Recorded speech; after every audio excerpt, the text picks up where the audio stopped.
ایک سوال یہ آیا ہے کہ اسلامی سال جو ہے وہ محرم سے کیوں شروع ہوتا ہے، سفر، ربیع الاول، اس سے کیوں شروع نہیں ہوتا؟ اسلامی سال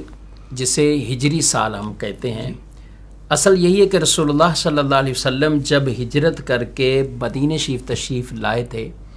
تو اب اس کو ہجرت کا سال کہنا شروع ہوئے. ہجرت کا پہلا سال، ہجرت کا دوسرا سال، ہجرت کا تیسرا سال، اس طرح اس کو یاد رکھتے تھے. پھر جس سال میں کوئی بڑا واقعہ ہوتا تھا لوگ اس کے اعتبار سے اس کو یاد رکھتے تھے. یعنی جنگ بدر ہوئی، جنگ احد کا معاملہ ہوا تو لوگ یہ کہتے تھے بدر والے سال، احد والے سال، اور اس طرح سے یاد رکھا جاتا تھا. پھر رسول اللہ صلی اللہ علیہ وسلم نے دنیا سے ظاہری پردہ فرما لیا تو اس طرح ہجرت کے سال تو شمار کرتے رہے، گنتی میں یہ تو آتے رہے.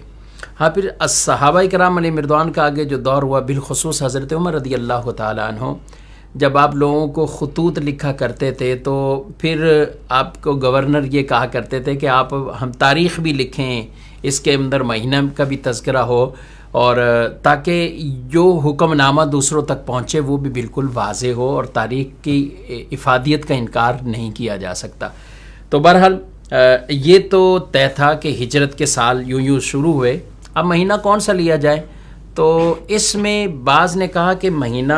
وہ لیں کہ رسول اللہ صلی اللہ علیہ وسلم جب مدینہ شریف آ گئے تھے اور وہ ربیع الاول کا مہینہ تھا. جب ہجرت کر کے مدینہ پہنچے تو ربیع الاول شریف کا مہینہ تھا، تو ربیع الاول کو کہا کہ اس کو لے لیا جائے.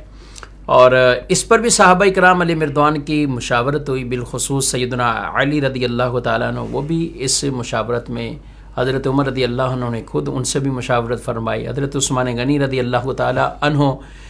جو پہلے ہی فرمایا کرتے تھے اور مشورہ یہ بھی وہ بھی یہ دیا کرتے تھے کہ اپنے سال کو محرم سے شروع کرو، کیونکہ حج کے بعد برکت والا یہی مہینہ، حج سے لوگ واپسی آتے تھے تو اس کو ایک اگلا سال شمار کیا جاتا تھا. اور محرم شریف کو مہینے کو ویسے بھی کئی طرح کی نسبتیں ہیں، اور عاشورہ کے دن کو بالخصوص کئی طرح کی نسبتیں، بڑے بڑے بہت سے ایسے واقعات جو یوم عاشورہ میں ہوئے ہیں. اور پھر امام حسین رضی اللہ تعالیٰ عنہ کی یہ عظیم شہادت والا واقعہ وہ بھی اس مہینے میں اور عاشورہ کے